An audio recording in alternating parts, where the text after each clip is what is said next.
또 면류관을 받고 라고 하는 말씀도 내가 죽도록 충성하라 그러면 내가 생명의 관을 내게 주리라고 하신 말씀과 부합합니다. 쭉 이어지는 겁니다. 뿐만 아니라 순교자들에게도 오늘 6장 11절에 보면 순교자들에 대한 말씀이 나오는데 순교자들에게도 그들의 동무 종들과 형제들도 자기처럼 죽임을 당하여 그 수가 차기까지 하라고 하신 말씀과도 연관이 되기 때문입니다. 나가서 이기고 또 이기려고 하는 싸움을 하기 위해서는 희생을 각오해야만 하기 때문입니다. 그러므로 앞으로 복음 증거자들이 백마를 타고 나가서 이기고 또 이기려고 하는 장면을 우리는 계속적으로 보게 될 것입니다. 그러니까 이 백마를 타고 나타난 자들은 복음을 전하는 전도자들이다 라고 하는 것입니다. 또한 말씀 자체를 생각해 보십시오. 말씀 자체. 자, 1절부터 8절을 관찰해 보면 첫째 인부터 넷째 인까지 얘기가 나오지 않습니까? 첫째 인을 떼실 때와 둘째 인부터 넷째 인까지를 떼실 때를 구별해서 말씀하고 있습니다. 구별해서 말씀하고 있는 것을 우리가 발견하게 됩니다. 첫째 인을 떼실 때는 네 생물 중에 하나가 우레소리 같이 말하되 오라 하고 말합니다.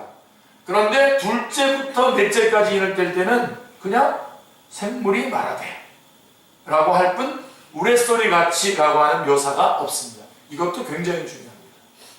우레소리 같이 했느냐 아니냐, 우레소리가 있느냐 없느냐 굉장히 중요한 차이가 납니다. 이것은 작은 차이라고 할 수가 없습니다. 왜냐하면 우레소리 같은 이런 대단히 큰 소리를 나타내는 말인데 요한계시록을 관찰해 보면 중요한 일과 특별히 복음과 결부된 말씀을 할 때에 큰 음성으로 말씀하고 있기 때문입니다. 1장 10절, 5장 2절, 5장 12절, 11장 12절, 12장 10절, 14장 7절, 14장 15절, 19장 1절, 19장 6절, 21장 3절 다 큰 음성으로 말씀하고 있습니다. 중요한 일을 얘기할 때 특별히 복음과 관련된 말씀을 얘기할 때 그렇습니다. 그렇기 때문에 첫 번째 인을 떼실 때에 우레소리와 같았다라고 하는 것은 이것은 복음과 관련된 아주 중요한 말씀이고, 그 다음에 둘째 인부터 넷째 인까지 떼실 때에 우레소리가 없었다라고 하는 것은 구별이 된다라고 하는 것을 말씀해주고 있는 것입니다. 이것을 교회사적으로 보면 흰 말이 나오면 이어서 그 뒤에 무슨 말이 나오죠? 항상 붉은 말과 검은 말, 청색 말이 뒤를 따랐던 것입니다. 오순절 이후에 복음의 증인들은 놀라울 정도로 나가서 이기고 또 이기려고 하는 것을 사도행전을 통해서 보게 됩니다. 그러자 뭐가 나오죠? 붉은 말, 검은 말, 청황색 말 등이 그 뒤를 따랐던 것입니다. 고난과 핍박과 어려움들이 뒤따랐던 것이죠.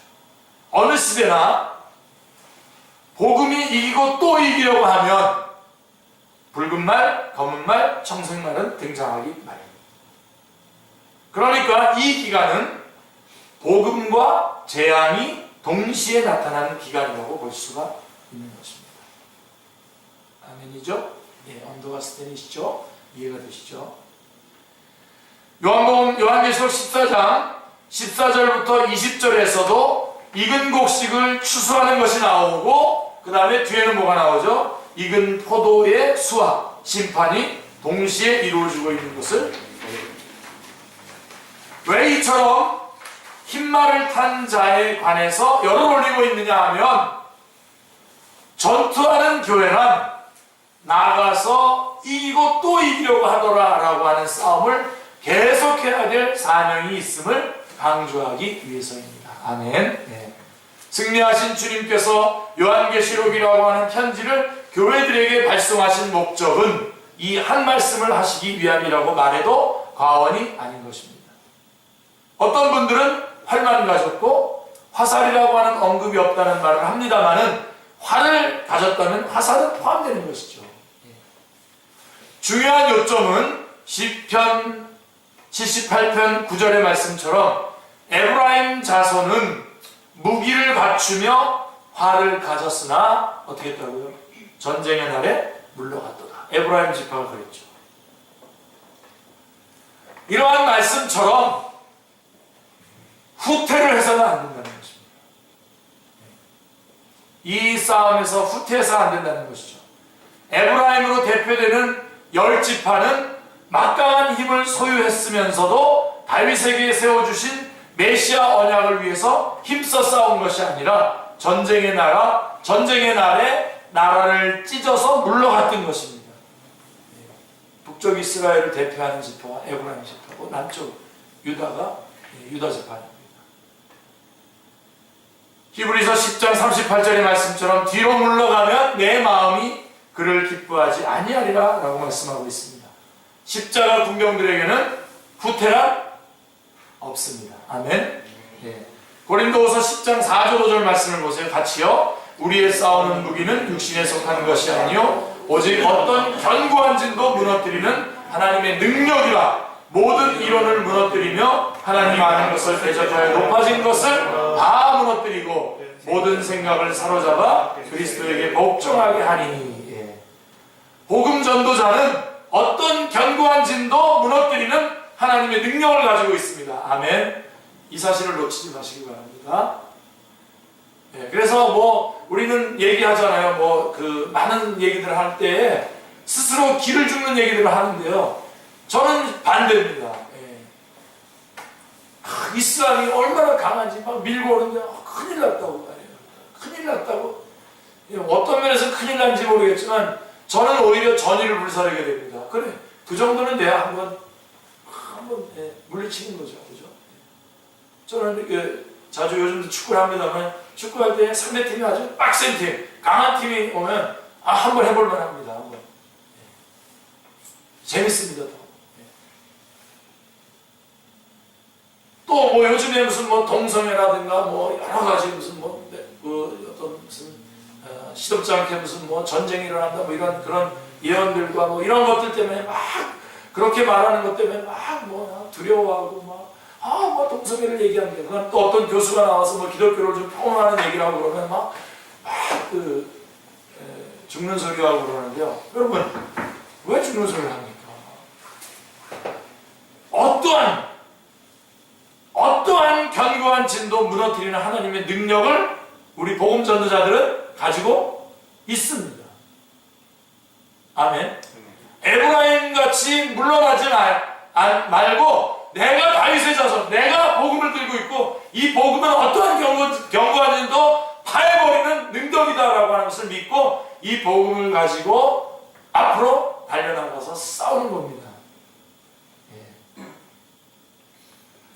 그래서 모든 이론, 하나님을 아는 것을 대적하여 높아진 것을 무너뜨리고 모든 생각을 사로잡아서 그리스도에게 복종하게 하는 것입니다. 우리는 바로 이 기간에 바로 그 복음을 가지고 어떠한 견고한 진도 무너뜨리는 그러한 능력을 발휘하는 그러한 시간을 보내야 되는 것입니다. 그 기간입니다. 잊지 마십시오. 우리가 세상을 공격하는 것입니다. 세상이 우리를 공격하고 우리는 도망다니는 것이 아니라 우리가 세상을 향해서 공격하는 것입니다. 상대방이 강하면 어떻습니까? 우리는 더 강하지 않습니까? 자, 3절에 이 둘째 인을 떼실 때에 4절에 이에 붉은 말이 나오더라 라고 말합니다. 이것은 화평을 제하여 버리며 서로 죽이게 하고 또 큰 칼을 받았더라 라고 설명하고 있는 대로 전쟁의 제한을 나타냅니다. 5절을 보면 셋째 인을 떼실 때에 내가 들으니 셋째 생물이 말하되 뭐라 하기로 내가 보니 검은 말이 나오는데 그 탄자가 손에 저울을 가졌더라고 말씀하고 있습니다. 이는 큰 기근으로 인한 재앙을 나타냅니다.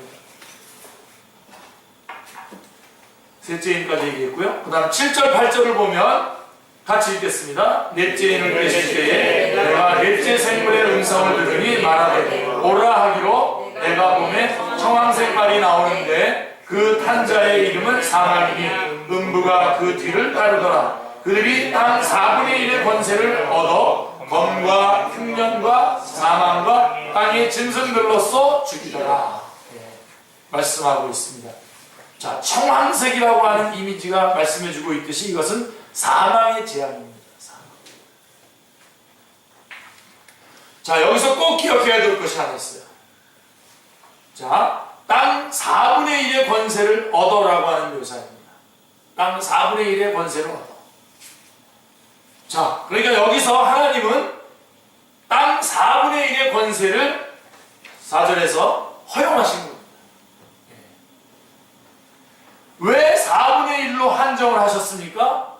이것은 복음과 함께 재앙을 가하면서 저들로 기회를 주는 겁니다. 저들로.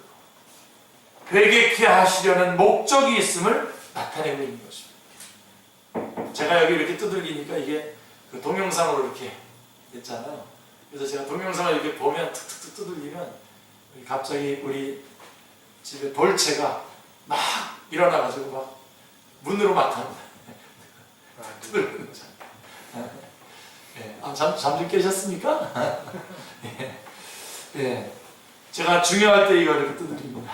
우리 선생님이 그렇게 두들겼어요. 전에. 땅 4분의 1의 권세를 허용하신 것은 뭘 얘기하냐면 복음과 함께 재앙을 가하면서 목적이 뭡니까? 이렇게 한정을 4분의 1, 그 다음에 나중에 3분의 1로 이렇게 한정을 하시는 이유가 뭡니까? 예, 회개케 하시려고 하는 목적이 있는 것입니다. 한 번에 끝내지 아니하시고 이렇게 제한을 두시면서 그 기간 동안 회개할 수 있는 기회를 주시기 위한 것입니다. 다음에 닥칠 나팔 재앙에서는 3분의 1, 8장 12절에 보면 3분의 1로 더욱 압박하고 있음을 보게 될 것입니다. 자, 9절부터 17절. 자, 이제 9절부터 17절은 다섯째 인과 여섯째 인을 떼는 것인데요. 9절 말씀 같이 읽겠습니다. 다섯째 인을 떼실 때에 내가 보니 하나님의 말씀과 그들이 가진 증거로 말미암아 죽임을 당한 영혼들이 제단 아래에 있어. 예. 이 장면은 천상에서 전개되고 있던 첫째부터 넷째까지의 재앙을 잠시 중단하고 천상에 있는 순교자들의 호소하는 광경을 보여주는 장면입니다. 이거는 예상치 못했던 상황이라고 하겠습니다. 순교자들은 10절도 같이요. 큰 소리로 불러 이르되 거룩하고 참되신 대주제여 땅에 거하는 자들을 심판하여 우리 피를 갚아주지 아니하시기를 어느 때까지 하시려나이까. 예. 순교자들은 바로 이렇게 호소하고 있는 것입니다. 여러분, 스데반은 죽으면서 뭐라고 했습니까? 주여, 이 죄를 그들에게 돌리지 마십시오라고 호소했는데 여기서 순교자들은 보응을 구하고 있습니다. 주님, 언제까지 이렇게 우리의 피를 갚아주기를 언제까지 하시겠습니까? 어느 때까지 하시려나이까? 네. 이 시점에서 순교자들이 호소하는 광경을 보여주시는 의도가 무엇입니까? 자, 이럴 때 여러분들이 문맥을 잘 보시고 한쪽을 선택하셔야 돼요. 잘못 선택하지 마십시오. 이것은 이 말씀을 순교자들이 호소하는 광경을 통해서 뭘 강조하려고 하는 것입니까? 계시하시려고 하는 바가 뭡니까? 순교자들의 호소입니까? 순교자들이 호소해서 그 호소대로 빨리 그 원수를 그 피를 갚아주는 것 그쪽입니까? 그게 아니죠, 그죠? 그것에 대한, 그렇게 호소하는 것에 대한 하나님의 답변이 더 중요합니다. 그 답변을 중심으로 해서 봐야 됩니다. 11절에 뭐라고 되어 있습니까? 같이요. 각각 그들에게 흰 두루마기를 주시며 이르시되 아직 잠시 동안 쉬되 그들의 동무 종들과 형제들도 자기처럼 죽임을 당하여 그 수가 차기까지 하라 하시더라. 우리 주님은 뭐라고 대답하시냐면 잠시 동안 쉬라고 말씀하고 있습니다. 다시 말하면 시기를 늦추시겠다는 것입니다. 요게 핵심이에요. 이게 순교자들의 그 탄원, 순교자들의 탄원이 물어보는 그것이 중요한 것, 그것보다 더 중요한 것이 뭐냐면 바로 그들에 대한 대답입니다. 대답을 통해서 하나님께서는 뭘 말씀해 주고 계시냐면 주님께서 그 심판의 시기를 늦추시고 계시다는 것, 늦추겠다라고 하는 것을 말씀해 주고 있는 것입니다. 왜냐하면 왜 늦춥니까? 그들의 동무 종들과 형제들도 자기처럼 죽임을 당하여 그 수가 차기까지 기다려야 하기 때문이라고 말씀하고 있습니다. 여기서 그렇다면 순교자의 수가 얼마입니까? 그럼 몇 명이 채워져야 됩니까? 14만 4천 명인가요? 그러면서 이렇게 나오면 또 빗나가는 것입니다. 그렇다면 순교자의 수가 얼마나 되어야 말세가 되는가라고 묻는다면 그것은 이것을 말씀하시는 의도를 모르는 처사인 것입니다. 왜냐하면 주님의 의도는 죽임을 당하기를 바라시는 순교 자체가 아니라 자체에 있는 것이 아니라 그들이 감당해야 될 복음 증거에 있기 때문입니다. 그들이 왜 죽임을 당했다고 말씀하고 있습니까? 9절에서 하나님의 말씀과 그들이 가진 증거로 말미암아 죽임을 당했다고 말씀하고 있습니다. 바로 이것입니다. 이 부분이 핵심입니다. 심판을 시행하기란 하나님의 입장에서 아주 쉬운 일입니다. 심판 시행하면 됩니다.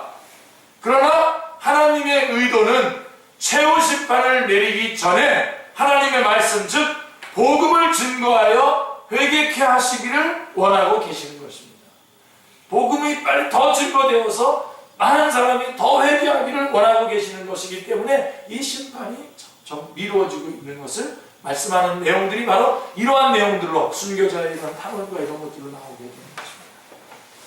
이 점을 베드로후서 3장 9절은 이렇게 말씀하는데 아주 중요한 구절이죠. 같이 한번 읽겠습니다. 주의 약속은 어떤 이들이 더디다고 생각하는 것 같이 더딘 것이 아니라 오직 주께서는 너희를 대하여 오래 참으사 아무도 멸망하지 아니하고 다 회개하기에 이르기를 원하시니라 라고 말씀하고 있는 것입니다. 저희 동력자를 말하는 겁니다. 저희 동무 종들과 형제들이 복음을 증거하려면 죽임을 당하게 되는 희생이 따르게 된다는 말씀입니다. 이 점을 두 증인, 11장에 나오는 두 증인이 복음을 증거하다가 죽죠. 나중에 다시 살아납니다만은 복음을 증거하다가 죽임을 당하는 11장에 가서 우리는 보게 될 것입니다. 여기서 잠시 동안 쉬되라고 11절에서 말씀하고 있는데 하나님의 잠시는 하루가 천년 같고 천년이 하루 같음을 여러분 기억하셔야 됩니다. 잠시 그랬더니 우리의 개념으로 어떤 잠시 이렇게 생각하지 마시고요. 우리는 제자들이 주님께 이스라엘 나라를 회복하실 때가 이때니까 라고 사도행전 1장 6절에서 말씀하고 물은 것처럼 언제 이런 일이 일어납니까? 언제 오십니까? 하고 물으나 주님의 대답은 너희의 알 바 아니요. 그렇죠? 사도행전 1장 7절에 그 다음에 너희 알 바 아니고 언제 오시느냐 이거가 중요한 것이 아니라 너희들은 뭘 하라고요? 8절에 땅끝까지 이르러 내 증인이 되리라 말씀하고 있는 것입니다.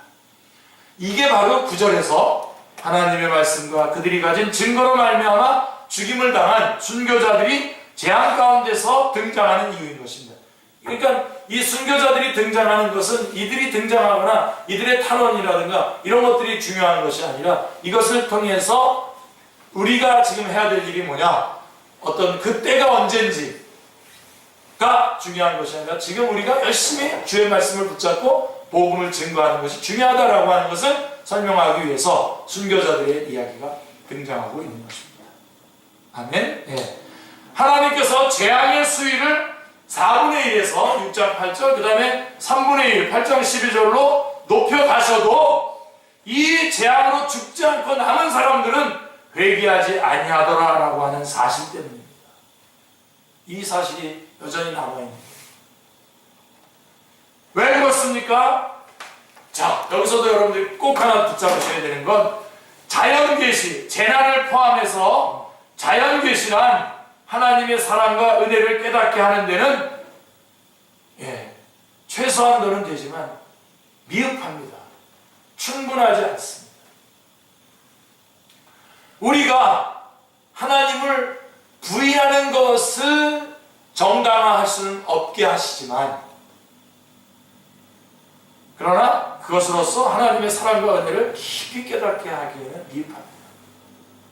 이 장면은 저들을 구원하는 방도는 재앙이 아니라 오직 복음 증거뿐임을 말씀하고 있는 것입니다.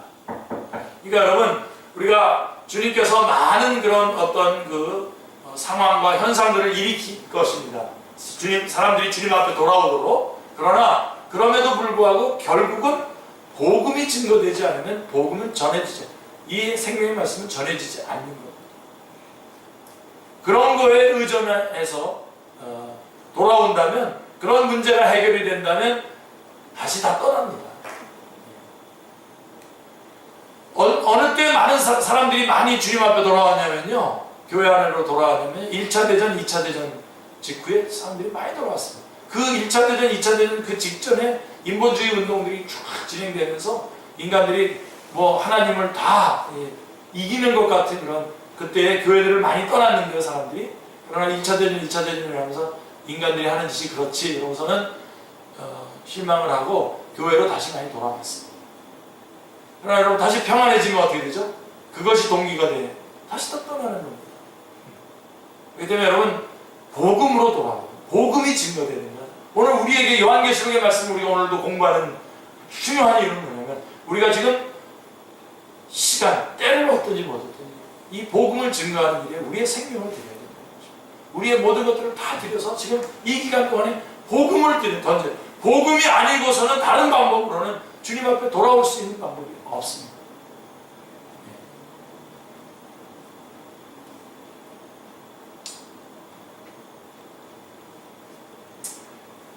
자, 자연재난이란 하나님의 사랑과 은혜를 깨닫게 하는 데는 미흡하기 때문이죠. 이 장면은 저들을 구원하는 방도는 재앙이 아니라 오직 복음 증거뿐임을 말씀하고 있는 것입니다. 이 점을 홍수 심판을 통해서 볼 수 있죠. 홍수 심판 후에 어떻게 됐습니까? 하나님은 내가 다시는 사람으로 인하여 땅을 저주하지 아니하리라 말씀하셨죠. 이게 무슨 뜻이에요? 왜 그렇습니까? 이제후로는 세상에 죄가 관영하지 않을 것이라고 하는 말씀입니까? 아니죠. 정반대입니다. 이는 사람들의 마음이 계획하는 바가 어려서부터 악하기 때문이라고 말합니다. 재앙을 겪는다고 해서 이 인간들의 악해진 마음이 바뀌는 것이 아니다라고 하는 거죠. 그래서 뭐가 필요하다고요? 네. 복음 증거로밖에 사람들을 주님 앞에 돌아오게 할 수 없다라고 하는 거죠. 어려서부터 악하다라고 하는 말은 사람은 원죄로 인하여 날 때부터 죄악 중에 출생하게 되었다는 그런 뜻입니다. 그러므로 홍수 심판을 10번, 100번을 내리신다고 해도 그것으로는 구원의 가망이 없다는 말씀인 것입니다. 오직 예수 그리스도의 대속으로 말미암아, 그리고 이 복음을 증인들의 순교 정신으로 증거하는 전도를 통해서만이 가능하다고 하는 말씀인 것입니다. 아멘. 보십시오. 두 증인이 11장에 보면 두 증인이 증거하다가 죽임을 당한 결과를 통해서 11장 13절에 보십시오. 그 남은 자들이 두려워하여 영광을 하늘의 하나님께 돌리더라 라고 말씀합니다. 그러므로 두 번째 재앙부터 네 번째 재앙이란 주님께서 감람산에서 말씀하신 난리와 난리의 소문을 듣겠으나 너희는 삼가 두려워하지 말라, 이런 일이 있어야 하되 아직 끝은 아니니라. 민족이 민족을, 나라가 나라를 대적하여 일어나겠고 곳곳에 기근과 지진이 있으리니 이 모든 것은 재난의 시작이라 라고 하신 시작일 뿐 곧 끝은 아닌 것입니다. 그렇다면 세상 끝에는 어떤 징조가 있게 됩니까? 12절부터 14절에 나오죠. 같이 읽겠습니다. 내가 보니 여섯째 인을 떼실 때에 큰 지진이 나며 해가 검은 털로 짠 상복같이 검어지고 달은 온통 희같이 되며 하늘의 별들이 무화과 나무가 대풍이 흔들려 설익은 열매가 떨어지는 것 같이 땅에 떨어지며 하늘은 두루마리가 말리는 것 같이 떠나가고 각 산과 섬이 제 자리에서 옮겨지며. 이게 마지막 때의 모습입니다. 주님은 말씀하셨습니다. 마태복음 24장 29절 30절에도요. 시작. 그날 환란 후에 즉시 해가 어두워지며 달이 빛을 내지 아니하며 별들이 하늘에서 떨어지며 하늘의 권능들이 흔들리리라. 그때의 인자의 징조가 하늘에서 보이겠고 말씀하고 있습니다. 그리고 15절 16절에 요한계시록 6장 15절 16절에 이때에 어떤 일이 일어납니까? 시작. 이 땅의 임금들과 왕족들과 장군들과 부자들과 강한 자들과 모든 종과 자유인이 굴과 산들의 바위 틈에 숨어 산들과 바위에게 말하되 우리 위에 떨어져 보좌에 앉으신 이의 얼굴에서와 그 어린 양의 진노에서 우리를 가리라 하고 비명을 지르는 것을 보게 됩니다. 이 점에서 강조해야 할 말씀이 있습니다. 다섯째 인과 여섯째 인의 연관성입니다. 다섯째 인은 꼭 참으로 꼭 있어야 할 자리에 놓여 있는 것이죠. 왜냐하면 뭐라 그럽니까? 저들이 산과 바다를 향하여 보좌에 앉으신 이의 얼굴에서와 그 어린 양의 진노에서 우리를 가리라 하고 구원을 요청하고 있기 때문입니다.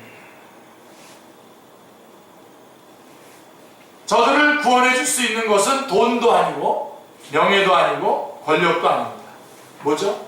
오직 복음뿐입니다. 자, 여러분 어린아이들처럼 같이 복음뿐입니다. 이렇게 좀 따라서 좀 해주시기 바랍니다. 자, 저들에게는 왜 복음이 필요합니까? 저들에게 이 복음을 전해주지 않는다면 어떻게 된다는 말입니까? 그런데 이 복음을 누가 전해줄 것입니까?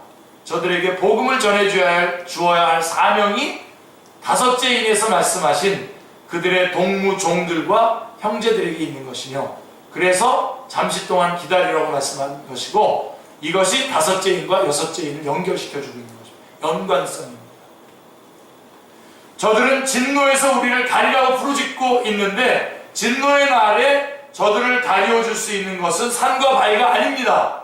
산과 바위가 아무리 가려도 그 진노를 피할 수 없습니다. 로마서 4장 7절에서 말씀하신 것처럼 그 불법을 사하심을 받고 그 죄를 가리우심을 받은 자는 복이 있도다 라고 하신 복음뿐입니다. 할렐루야. 복음의 핵심이 여기에 있는 것입니다. 이것을 알았기에 사도 바울은 복음에는 하나님의 의가 나타나서 라고 증거하고 있는 것입니다. 허물과 죄를 가리워줄 수 있는 것은 오직 하나님의 의뿐입니다. 그것이 복음입니다. 그래서 복음에는 하나님의 의가 나타났다라고 말씀하고, 복음이 뭐냐? 하나님의 의가 나타나는 것입니다. 값없이 거저주시는 하나님의 의를 믿음으로 받아 있기만 하면 주님이 오시는 날 주 예수여 오시옵소서 하고 쌍수를 들어서 영접하게 된다는 기쁜 소식인 것입니다. 하나님의 의를 모르는 자는 복음을 모르는 사람입니다. 이를 증거하지 않는다면 우리는 복음을 증거하고 있는 것이 아닙니다. 상기해야 할 점이 있습니다. 3장 17절에서 벌거벗은 것을 알지 못하도다 라고 하신 어느 교회입니까? 라오디게아 교회죠. 라오디게아 교인들을 이 장면에다가 한번 세운다고 생각해 보십시오.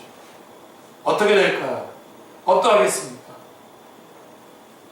로마서 1장 17절 18절에서는 두 가지가 나타난다고 했어요. 17절에서는 뭐가 나타난다고 했죠? 복음에는 하나님의 의가 나타나서 하나님의 의가 나타납니다. 그러나 이것을 거절하는 자들에게는 하나님의 진노가 하늘로부터 쫓아 나타난다라고 로마서 1장 18절은 말씀하고 있습니다. 그러면서 쭉 3장 20절까지 쭉 죄를 얘기하고 있지 않습니까? 하나님의 의가 왜 필요한 것입니까? 진노를 전제하지 아니한 어린 양의 대속, 하나님의 의란 별 소용이 없는 것입니다. 진노가 있기에 어린 양의 대속이 의미가 있는 것입니다. 그러므로 이 의를 거절한다면 그날에 산과 바위에게 이르되 우리 위에 떨어져 보좌에 앉으신 이의 낫에서와 어린 양의 진노에서 우리를 가리우라고 부르짖게 될 것입니다. 자, 여섯째 인을 떼실 때에 전개되는 내용은 12절부터 17절은 최종적인 종말에 되어질 일들을 말씀해주고 있는 것입니다. 우리가 아까 같이 읽었습니다. 그런데 어째서 여섯째 인을 떼실 때에 이러한 장면이 나타나고 있습니까? 예. 그러므로 인과 나팔과 대접 심판이, 자, 여섯째 인을 떼실 때 이 마지막 재앙의 마지막의 모습이 나타난 것을 보면 중요한 것은 여러분들이 그 요한계시록에서 인과 나팔과 대적재앙에 대해서 읽을 때에 이것이 순서적으로 되는 일이 아님을 유념해야 됩니다. 딱 못을 박아 놔두세요. 이거 순서대로 되는 거 아니다. 그래서 어떤 말씀을 할 때에 반복돼서 앞에서 일어났던 일, 뒤에서 일어난 일, 이런 것이 순서가 없이 계속해서 이렇게 여러 번의 사이클로 반복되고 있는 것을 보게 됩니다. 그래서 요한계시록에는 말씀하고자 하는 그 주제에 따라서 몇 번의 사이클이 반복되고 있는 것입니다. 그러니까 아무것도 없는 일이 계속 순차적으로 그냥 하얀 종이에 계속해서 순차적으로 기록되는 것이 아니라 계속해서 강조하면서 반복되는 것들이 계속해서 나온다고 하는 것을 기억하시고 요한계시록을 읽으셔야 됩니다. 여기서는 5장과 7장 사이에 진노의 큰 날이 등장하고 있죠. 6장 17절에 복음은 5장에서 열려졌고 7장에서는 이로 인해서 아무라도 능히 셀 수 없는 구원 얻은 무리가 등장하고 있는데 그 사이에는 누가 능히 서리오라고 부르짖고 있는 것입니다. 저들에게 복음을 주어야 할 사람은 바로 우리입니다. 6장은 그들의 진노의 큰 날이 이르렀으니 누가 능히 서리오라고 마치고 있습니다. 누가 능히 설 수가 있습니까? 한 사람도 없습니다. 그런데 보좌 앞과 어린 양 앞에 서 있는 사람이 있다고 또 7장 9절에 말씀하고 있습니다.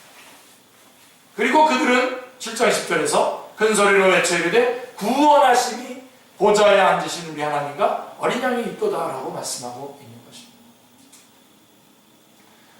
말씀을 해주기 위해서 6째 인이 이 자리에 놓여 있는 것입니다. 자, 한 가지 부원해야 될 중요한 요점이 있는데요. 자, 1절에는 6장 1절에는 인을 떼시는 어린 양이 있고 11절에는 어린 양의 진노가 있습니다. 인을 떼시는 어린 양은 우리를 하나님 앞에 설 수 있게 해주시는 은혜입니다. 복음입니다. 구원입니다. 그러나 이것을 거절하면 보좌에 앉으신 이의 어린 양의 진노만이 있을 뿐입니다. 그러나 결코 보좌에 앉으신 이의 어린 양의 진노가 먼저가 아니라 뭐가 먼저입니까? 구원하심이 보좌에 앉으신 우리 하나님과 어린 양이 있도다, 어린 양에게 있도다라고 하시는 복음이 먼저인 것입니다. 아멘. 제가 기도하겠습니다.